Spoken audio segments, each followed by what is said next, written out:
उदय सिंह। वापस दो बातें लिख लेना, पिता संगा, माता कर्मावती, ताकि याद रहेगा कि भाई ये कर्मावती के दो बेटे थे।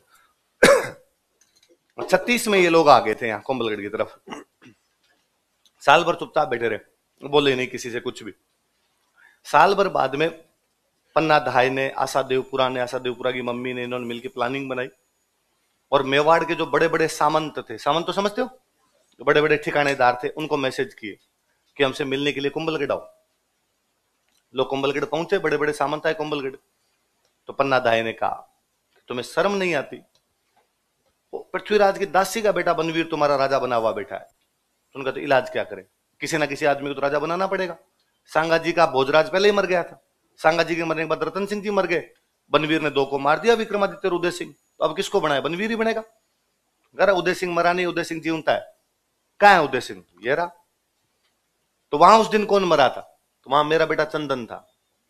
पर उदय सिंह के साथ दूसरी दिक्कत यह थी कि उदय सिंह बचपन से अपने ननिहाल रहा था, इसलिए मेवाड़ वाले पहचानते ही नहीं थे। तो मेवाड़ वालों ने कहा पन्ना हम ही मिले तेरे को मजाक के लिए, मतलब इतना बड़ा मजाक करेगी। अब तू अपने बेटे चंदन को राजा बनवाना चाहती है। किसको राजा बनवाना चाहती है, उदय सिंह तो मर गया, अब तेरे मन में पाप है और तुझे लगता है मैं मेरे बेटे चंदन को उदय सिंह बता के पेश कर दूं और यहां पे राजा बना दूं। पन्ना ने कहा बात तुम्हारी भी सही है, दुनिया में इस प्रकार के धोखे होते हैं और तुम इसको नहीं पहचानते, मैं इस बात को मानती हूं।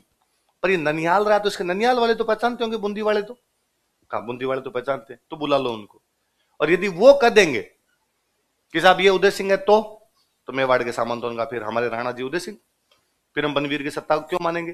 तो बूंदी वालों को बुलाया कुंभलगढ़, और बूंदी वालों को कहा भाई इसको पहचानते हो क्या। बूंदी वालों कहा अरे ये तो हमारे वाला भाणजा है, तू कहां था इतने दिन। उदय सिंह ने कहा ये मैं हूं, ये हमारा कुंभलगढ़ है और ये हमारी, मैं इधर ही चिल करता हूं कई दिन हो गए। अब जब ये तय हो गया कि भाई ये उदय सिंह है तो सांगा का बेटा है, सांगा का बेटा, तो इसको क्या बनाया जाए, राजा। तो 37 में और कुंभलगढ़ में उदय सिंह को क्या बना दिया गया, राजा। पर दिक्कत ये बनवीर राजा बना बैठा है, तो उसके साथ भी तो लोग होंगे। तो आप चित्तौड़ तब तक नहीं जा सकते जब तक बनवीर गद्दी नहीं छोड़ देगा। अब हालात ये कि चित्तौड़ में कौन बैठा हुआ है, बनवीर। उदय सिंह राणा बढ़ के कहां पर बैठा हुआ है। फिर लड़ाई की तैयारियां हुई, सब बनवीर को हटाया जाए, चित्तौड़ से भगाया जाए। फिर इनके बीच में 1540 में युद्ध होता है, मावली का युद्ध। कौन सा युद्ध होता है उसमें उदय सिंह बनवीर को बहुत ढंग से हराते हैं। बनवीर फिर महाराष्ट्र की तरफ भाग जाता है। किधर भाग जाता है, मुझे लाइनें फिर बड़ी रोमांचित करती है कि बनवीर भाग के महाराष्ट्र की तरफ गया था, कि कहीं ना कहीं वो जानता था कि हमारे बाकी सिसोदिया वहां रहते हैं। शिवाजी वाला पूरा वंश सिसोदिया था, तो इनके दिमाग में तो था कहीं ना कहीं मेवाड़ वालों के कि हमारे बाकी वाले परिवार वाले कहां रहते हैं, उधर महाराष्ट्र साइड में रहते हैं। वरना भाग के कश्मीर तो नहीं गया वो, भाग के पंजाब तो नहीं गया, भाग के भी लास्ट में कहां जा रहा है, महाराष्ट्र की तरफ जा रहा था। हालांकि उसके बाद में उसका कोई इतिहास नहीं है हमारे पास, केवल इतनी जानकारी है कि वो भाग के महाराष्ट्र की तरफ चला गया। वहां क्या किया उसने, क्या नहीं किया, कब मरा, कब तक जीवता रहा, उसके बारे में बातें नहीं है। पर वो यहां से भाग जाता है। और मावली वाला युद्ध जीत के उदय सिंह जी कहां चले जाते हैं बाद में, चित्तौड़। तो लिखो मावली का युद्ध। और उसके बाद बनवीर तो यहां से भाग जाता है, उदय सिंह जी कहां पर आ जाते हैं, चित्तौड़। चित्तौड़ में अपना हंसी खुशी जीवन यापन कर रहे हैं। 1559 में उदय सिंह जी के पोता होता है। क्या होता है, पोता हुआ। तो कहा एकलिंग जी की धोख लगा के आते हैं, घर में खुशियां आई है, भगवान को थैंक यू बोल के। तो एकलिंग जी सबसे बड़े देवता, मेवाड़ का राजा खुद को क्या मानता है, एकलिंग जी का दीवान। तो चित्तौड़ से है एकलिंग जी। एकलिंग जी की धोख लगाई कि भाई भगवान आप राजी हो हमारे घर पे, मेरे पोता हुआ इसलिए मैं आपके धोख लगाने के लिए आया हूं। फिर राजा ने सोचा थोड़े दिन यहाँ शिकार विकार खेलते हैं। एकलिंग जी नागदा में, नागदा के आसपास पहाड़ियां थी, इन पहाड़ियों में जब शिकार विकार खेल रहे थे तो उनको एक जगह बड़ी पसंद आई और उनको लगा पहाड़ियों के बीचों बीच ये प्लेन एरिया पड़ा है, यहां पर यदि कोई शहर बसाया जाए तो बहुत अच्छा होगा। इसलिए उदय सिंह ने शहर बसाया उदयपुर। कौन सा बसाया, तो उदयपुर की स्थापना किस साल हुई, 1559, क्योंकि उस साल उदय सिंह जी की क्या हुआ था, पोता। अब शहर बसेगा तो लोगों के पीने के पानी की व्यवस्था की जाए, तो एक झील बनाएगी उदय सागर। राजा जी कहां रहेंगे, वो महल बनाया जाए, तो एक महल बनाया गया मोती मगरी। अच्छा, अजमेर की स्थापना कब हुई, 1113। सिरोही की स्थापना 1425 और उदयपुर की स्थापना 1559। किसने की, उदय सिंह। कौन कौन से महल बनवाए, मोती मगरी। कौन सी झील बनवाई, सब कुछ ठीक चल रहा है, उदयपुर का निर्माण चल रहा है, महल वहल वहां पर चल रहे हैं। भारत का मुगल बादशाह बन चुका था अकबर। कौन बन चुका था, अकबर एक बात जानता था कि यदि राजस्थान वालों को कंट्रोल करना है तो मेवाड़ वालों को रहना पड़ेगा। किसको रहना पड़ेगा? क्योंकि राजस्थान वाले राजा अपना सबसे बड़ा राजा किसको मानते थे? मेवाड़ वालों। तो यदि अपने मेवाड़ वालों को हरा लेते हैं तो बाकी राजस्थान को कंट्रोल करना क्या हो जाएगा? आसान हो जाएगा। 1567-68 में अकबर अपने मेवाड़ पर अटैक। इस बार जब मेवाड़ पर आक्रमण हुआ, इनको समाचार मिले कि जब मुगल बादशाह अकबर उधर से रवाना हुआ है दिल्ली की तरफ से और मेवाड़ पर आक्रमण करने के लिए आ रहा है, तो मेवाड़ वालों ने अपने भी वही तैयारियां की जाए, क्या है, बुलाया सबको, मंत्री संतरी सामंत खजानेदार कोषाध्यक्ष सारे बैठे, कितने पैसे पड़े, कितने हथियार पड़े, किसके पास कितने सैनिक है, कहां से लड़ेंगे, कैसे लड़ेंगे, सारी बातों का सलाह मशविरा किया जाने लगा। तो किसी ने राय दी कि यार अपने लड़ने का तरीका गलत है। कैसे? तो क्या यार दुश्मन की सेना होती है बड़ी, अपने पास इतने सैनिक होते नहीं, तो क्या दिक्कत है, किला पड़ा है, अपना किला इतना ऊंचा है कि दुश्मन के सैनिक कितने भी हो लेकिन किले के अंदर तो घुस नहीं सकते, तो अपने किले में बैठे और दुश्मन बाहर कितने दिन तक बैठा रहेगा, वापस चला जाएगा। बात सही है, इसीलिए हमने किले बनाए थे कि कम सैनिक हो तो भी अपनी रक्षा की जा सके। पर कई बार दुश्मन ढीठ हो जाता है, जाता ही नहीं, तो फिर क्या, तो फिर साका कर लेंगे। कहा बस मैं यही कर रहा हूं, वो गलत है। कहा कैसे? कहा साके में सारे मर जाते हो, साके में तो जितने होंगे वो सारे ही मरेंगे लड़ने के लिए, जब बाहर जाएंगे तो कोई बचता ही नहीं है जो किला दोबारा छुड़वा पाए।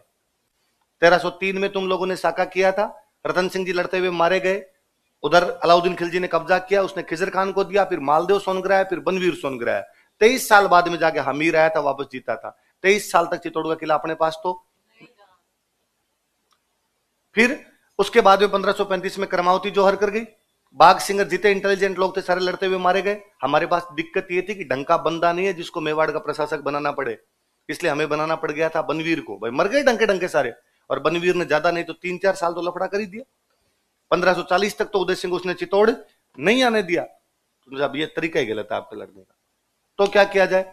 तो होना ये चाहिए कि सारे लोग एक साथ नहीं लड़ेंगे, आधे लोग लड़ाई करेंगे, आधे लोग बाहर रहेंगे किले से, आधे लोग किले के अंदर रहो, आधे लोग किले के बाहर रहो, ताकि किले के जो अंदर लोग बैठे हैं यदि वो किले को बचा लेते हैं तो बहुत अच्छी बात है, यदि वो किले को नहीं बचा ले तो बाहर बैठे हुए लोग लड़ाई तो जारी रखें, लड़ाई खत्म तो ना हो। अरे ये वाला तो ठीक है, पहले क्यों नहीं बताया तुमने कभी? तो अंदर कौन रहेगा और बाहर कौन जाएगा? कैसा? बाहर उदय सिंह जी जाएंगे। उदय सिंह का मजाक कर रहे हो? मेरा किला है, मैं बाहर जाऊंगा? कि सर आप अकेले नहीं, पूरी रॉयल फैमिली, राज परिवार का एक भी बंदा चित्तौड़ के किले के अंदर नहीं रहेगा, बाहर जाएंगे, पहाड़ों में जाके बैठो, अलग राजधानी बनाओ अपनी कहीं पर। क्यों भाई हमें बाहर क्यों जाना है? कि राजा यदि जिंदा रहता है तो जनता का आत्मविश्वास बना रहता है, जनता का मोराल अप रहता है, और जनता को लगता है हमारा राजा जिंदा हमारे लिए कुछ कर सकता है। और यदि राजा युद्ध में लड़ता हुआ मर जाता है, जनता बेहद निराशा का अनुभव करती है, और जनता को लगता है राजा ही मर गया, अब मतलब ही क्या निकला, दूसरे वाला राजा कब्जा करता है, जनता उसको टैक्स देने लग जाती है, सिस्टम ही चेंज हो जाता है पूरा का पूरा। वरना यदि राजा जिंदा रहा, जनता की आशाएं जिंदा रहेगी, जनता की आशाएं जिंदा रहेगी, राजा और सेना बना लेगा, और सेना बना लेगा, और टैक्स ले लेगा, और दुश्मन से वापस लड़ाई कर लेगा। इसलिए उदय सिंह जी आप तो पधारिए यहां से। तो किला कौन देखेगा?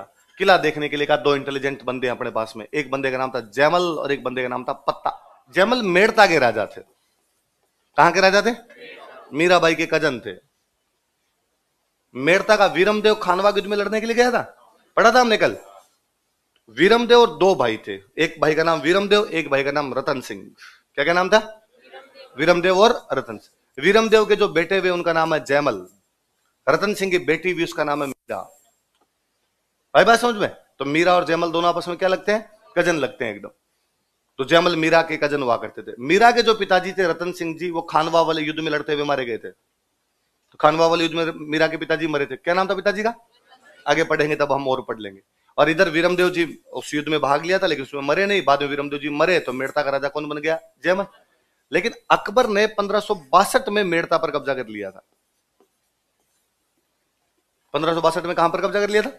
मेड़ता पे अकबर ने कब्जा कर लिया था, इसलिए जैमल बेरोजगार। जैमल मेड़ता का राजा है लेकिन इसके हाथ से मेड़ता निकल गया, मेड़ता पे कब्जा किसका हो गया? अकबर का। तो जैमल अब कहां जाए? तो आदमी संकट के क्षणों में भी हमेशा रिश्तेदारों के पास जाता है। उदय सिंह उसकी बहन के देवर थे। उदय सिंह मीराबाई के देवर ही तो है। भाई सांगा के बेटे थे भोजराज, उससे शादी किसकी हो रखी थी? मीराबाई। सांगा का बेटा है उदय सिंह जो अब राजा बना हुआ है, तो मीराबाई के तो देवर हो गए, तो अपनी बहन के देवर के पास चले गए कि साहब हमारे हाथ से मेड़ता तो निकल गया, यहां नौकरी दो, तो उन्होंने नौकरी दे रखी थी। तो कहा गया साहब जैमल को अकबर के खिलाफ लड़ने का एक्सपीरियंस है, 1562 में लड़े हुए हैं, इसलिए किला किसको सौंप दिया जाए? जैमल। और किसको सौंपा जाए? जयमल की रियल बहन थे फूल कंवर। रियल बहन का नाम क्या था? मीराबाई तो कजन थे। मीराबाई की तो शादी की हुई सांगा के बेटे भोजराज के साथ। जयमल की रियल बहन, उनका नाम क्या है? फूल। इनकी शादी की हुई आमेट के सामंत से। कहां के सामंत से? राजसमंद। जैसे सलुम्बर था वैसे राजसमंद जिले में एक जगह पड़ती है आमेट, ये मेवाड़ का एक बड़ा ठिकाना हुआ करता था। और यह आमेट के एक सामंत हुआ करते थे फतेह सिंह चुंडावत। क्या नाम था? फतेह सिंह चुंडावत कहां के सामंत है? आमेट के सामंत हुआ करते थे। इन फतेह सिंह चुंडावत के साथ में जयमल की बहन थी फूल कंवर, इनकी शादी की हुई है। इन फतेह सिंह का नाम किताबों वालों ने कर दिया फत्ता। क्या कर दिया? और फत्ता से धीरे धीरे बना दिया। आई बात समझ में? तो जयमल और पत्ता रियल साले बनोई है। अब ये दोनों साले बनोई है, इनको ये किले की जिम्मेदारी सौंप दी जाए। मुझे तो कई बार और लगता है कि किताबों वालों ने इनका नाम पत्ता कर दिया क्योंकि इनको पता था कि पत्नी का नाम क्या है। तो इनको लगा टापरों के आराम से याद हो जाएगा, ज्यादा दिक्कत नहीं आएगी। भाई फूल पत्ता तो ठीक रहेगा थोड़ा इनके लिए। बाकी वास्तव में तो उनका नाम क्या था? कहां के सामंत थे? आमेट कहां पड़ता है? अब भाई इधर चित्तौड़ के किले के अंदर तो बैठे हुए जयमल और पत्ता, बाहर कौन बैठा हुआ है? अकबर। अकबर तोपे लेके आया था, तब तक तोपे बारूदरी आई गई थी एकदम। तोपे लेके आया था अकबर दिल्ली। उसको पता था चित्तौड़ के किले की दीवार बहुत मोटी है, तोड़ तो नहीं सकते। तो उसने कहा दिल्ली तोपे मार मार के, गोले मार मार के दीवार को हल्की कर देंगे और दरारें आ जाएगी। एक दिन फिर 10 दिन लगातार अटैक करेंगे तो दीवार गिर जाएगी और जिधर से दीवार गिरेगी उधर से अपने अंदर पहुंच जाएंगे। तो अकबर दिल्ली अपने तोपे लगाए, चित्तौड़ के किले की दीवार थोड़ा बहुत तोड़ दे, दरारें आ जाए उसमें, ऊपर ऊपर वाली तो बिखर जाए एकदम। अकबर के कल यहाँ एग्जैक्टली यहाँ एक गोला और मारेंगे, ऊपर वाली तो पूरी तोड़ देंगे इधर से। अकबर सुबह उठ के देखे तो ऊपर वाली दीवार बनी हुई। अरे बनवा किसने दी? उन्हें 15-20 दिन नोटिस किया कि यार दीवार तो वापस बन जाती है। पता लगाओ यार कि अंदर कौन बैठा है जो दीवार बनवा रहा है। इतना इंटेलिजेंट आदमी कौन जो रातों रात दीवार वापस बनवा देता है? पता चला अंदर जयमल है। अंदर कौन बैठा हुआ है? और अकबर कहा साहब अंदर तो जयमल है। तो उदय सिंह जी, उदय सिंह जी तो कब के गिरवा की पहाड़ियों में वहां नई राजधानी बना के बैठे हुए हैं अपने। तो अंदर किला कौन संभाल रहे हैं? अंदर जयमल को किला दिया हुआ, साथ में पत्ता है उनके। जयमल कौन सा? सब वो मेवाड़ वाला राजा जिससे हमने 1562 में मेड़ता का राजा जिससे हमने 1562 में क्या छीन लिया था। अकबर ने कहा यार पहले क्यों नहीं बताया? ये तो इजी टास्क है अब तो एकदम। और बंद करो लड़ाई, अपने तोपे बंद कर दो उधर अपने। मैं तो लेटर लिखता हूं, अभी काम हो जाएगा अपना तो। और अकबर ने जयमल के पास लेटर लिखा कि जयमल सॉरी भाई यार, वो 1562 में गलती हो गई और हमने तेरे से क्या छीन लिया? मेड़ता।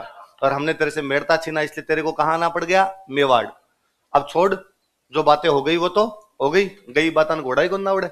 जो बातें चली जाती है उनके पीछे तो घोड़े दौड़ाओ तो भी बातें हाथ में नहीं आती है। अब एक काम करते हैं, तू तेरा मेड़ता वापस ले ले और हमें चित्तौड़ दे दे। तेरा मेड़ता है वो हम तेरे को तेरा वापस दे देंगे। चित्तौड़ तेरा तो है भी नहीं, तेरे को तो चाबी दे के गए गेला भाई हमारा किला संभाल ले, हमें दे दे, तू चाबी हमें ला के दे दे। जयमल वापस रिप्लाई भेजता उनको कि है गढ़ मारो हूं धनी। धनी मतलब क्या होता है? मालिक। है गढ़ मारो, गढ़ मतलब चित्तौड़ का किला। है गढ़ मारो हूं धनी, असुर फिरे किम आण। असुर का मतलब होता है राक्षस, दुश्मन। किला मेरा है, चाबियां किला मेरा है, मैं इसका मालिक हूं और दुश्मन की औकात नहीं है जो किले के अंदर घुस जाए। कुंचा ज्यूं चित्रकूट रही। चित्तौड़ को बोलते थे चित्रकूट। क्या बोलते? कुंची मतलब चाबी। कुंची मतलब क्या था? कुंचा ज्यूं चित्रकूट रही कि चित्तौड़ की चाबियां दीदी मोही दीवान। मेवाड़ के राजा क्या बोलते थे? दीवान।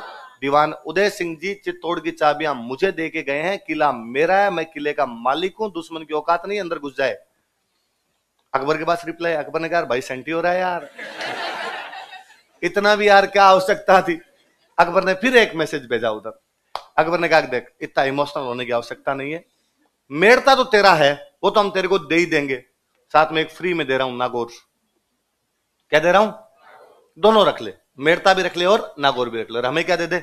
चित्तौड़। एक के साथ एक फ्री वाला होगा, बाई 1 गेट 1 सेल लगी हुई है। तू तो अपने मेड़ता ले और साथ में क्या ले ले? नागौर। और हमें बदले में क्या दे के चला जा। वो भी तेरा थोड़ी है चित्तौड़, ये तो वैसे ही उदय सिंह का है भाई। खुद की चीज देने में तो जोर है, लोगों का है। चाबियां तो पकड़ा के जानी है, पकड़ा जा। और तू तेरे क्या रख ले? अपने मेड़ता और। जयमल जी वापस रिप्लाई करते हैं कि भूख न मिटे मेड़ तो ना मिटे नागौर, और रजवट भूख अनोखड़ी मरिया मिटे चित्तौड़। ये तुम्हारे नागौर और मेड़ते से मेरी भूख नहीं मिटने वाली, ये तो वीरता की भूख है जो मरने पे मिटेगी। तो अकबर ने कहा फिर भूख मिटा के देखो, कुछ ना कुछ तो करना पड़ेगा। अब भाई लड़ाई की तैयारी, अब ये निश्चित हो गया था भाई दोनों ही पक्ष झुकने वाले, तो अब अकबर दिल्ली तोप के गोले मरवा के उधर तोड़े, जयमल रातों रात उसको वापस बनवा दे। एक दिन इसी प्रकार किसी रात को जयमल जी दीवार पर खड़े खड़े उस दीवार का पुनर्निर्माण करवा रहे थे। अकबर नीचे से अपनी बंदूक से निशाना लगाता है। अकबर की बंदूक का नाम था संग्राम। क्या नाम था? निशाना लगाता है, जयमल जी के पैर में गोली लग जाती है, जयमल जी घायल हो जाते हैं। इतने में किले के अंदर अनाज और पानी खत्म होने लग गया। अकबर 4 महीने का घेरा डालता है। कितने महीने घेरा था?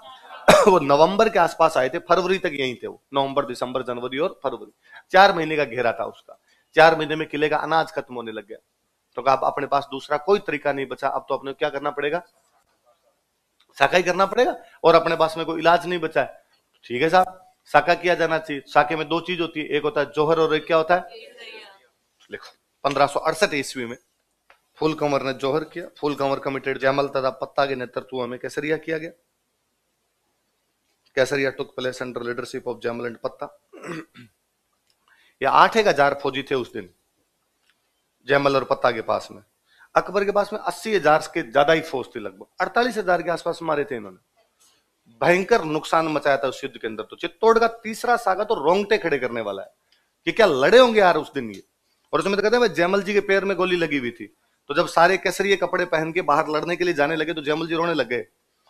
तो बाकी वाले सैनिकों ने पूछा क्या क्या हुआ अंकल, ऐसे कैसे?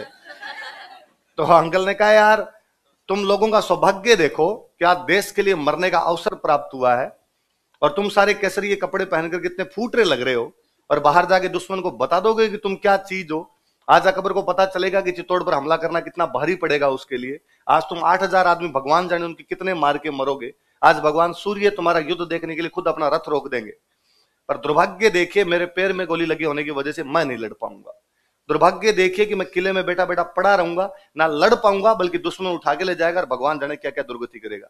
दुर्गतियों से कौन डरता है, पर देश के लिए मरने का अवसर हाथ से छूट जाए, इससे बुरा किसी की जिंदगी में कुछ भी नहीं हो सकता। नहीं यार मैं लड़ूं कैसे, मेरे पैर में गोली लगी हुई है, मेरे से खड़ा ही नहीं हुआ जाता। उन फौजियों में एक फौजी था कल्ला राठौड़। क्या नाम था? जयमल नंदिया राठौड़ थे, कल्ला राठौड़ था।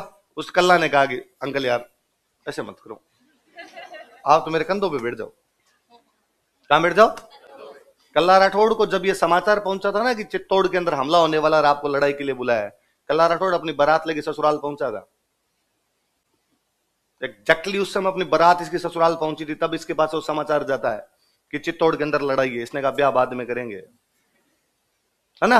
अभी तक भी समाचार आते ही रहते हैं। अभी 5-7 दिन पहले की न्यूज थी, हिमाचल प्रदेश का एक फौजी कश्मीर के अंदर पोस्टेड है, वो शादी थी वहां कश्मीर के अंदर जहां चल रहा है, वहां बर्फबारी है, बहुत भयंकर वाली, गाड़ियां वाड़ियां नहीं आ रही। उसने समाचार भेजा कि शादी पोस्टपोन की जाए, बाद में देखेंगे। एक बार इधर हमारी थोड़ी बमबारी, उधर गोलाबारी भी चल रही है, इधर बर्फ भी ज्यादा गिर रही है, बाद में कर लेंगे। ऐसे उदाहरण आज भी मिलते हैं। तो पहले तो ये उदाहरण और कितने हुआ करते होंगे। तो कल्ला राठौड़ ने कहा जयमल जी आप तो मेरे कंधों पे बैठो और कंधों पे बैठ के आप तो लड़ाई कर लेना।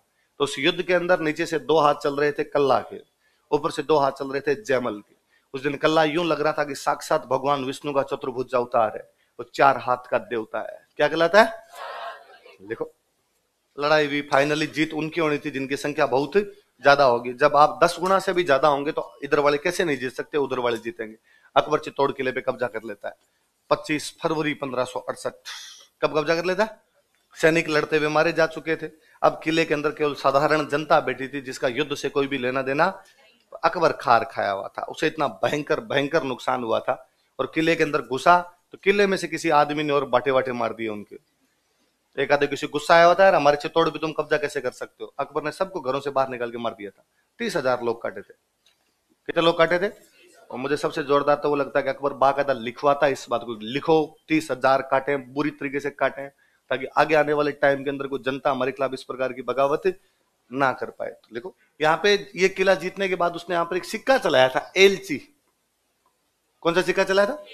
एलची नाम। वैसे एलची का मतलब होता है दूत। क्या मतलब होता है?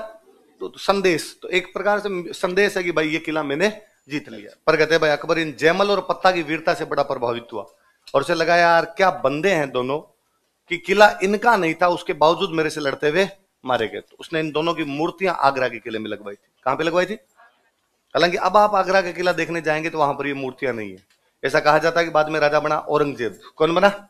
औरंगजेब थोड़ा कट्टर टाइप का आदमी था। औरंगजेब ने कहा ये दो मूर्तियां किसकी है? बाहर जो हाथियों पे दो आदमी बैठे, दोनों हाथियों पे बैठे हुए थे। किस पे बैठे हुए थे? कि जयमल बढ़ता जीवण है। जीवना मतलब होता है राइट। जीवना मतलब क्या होता है? बढ़ता मतलब घुसते ही। मारवाड़ी में कहते बढ़ जा, घुस जा। जयमल बढ़ता जीवण है कि घुसते ही आगरा के किले में राइट हैंड साइड पे किसकी मूर्ति थी? जयमल। फत्तो डावी पास। डावा मतलब लेफ्ट, जीवना मतलब राइट, डावा मतलब लेफ्ट। तो जयमल बढ़ता जीवण है, फत्तो डावी पास। हिंदू चढ़िया हाथियान अड़ियो जस आकाश।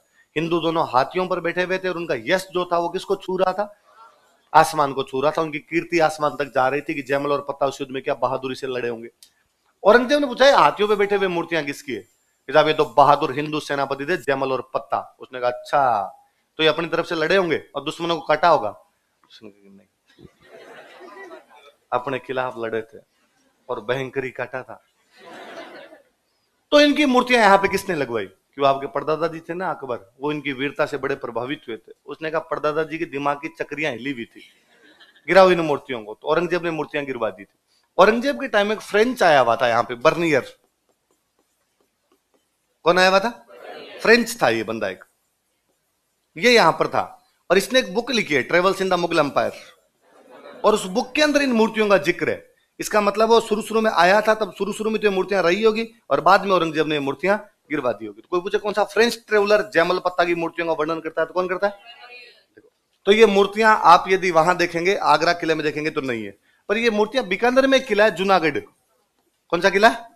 आगे पढ़ेंगे हम। राय सिंह जी एक राजा हुए थे बीकानेर में जिन्होंने किला बनवाया था। तो जूनागढ़ में इनकी मूर्तियां लगी हुई है। राय सिंह जी तब लगवा के गए थे, आज भी मूर्तियां हैं। तो कोई पूछे राजस्थान के और कौन से किले में जयमल पत्ता की मूर्तियां?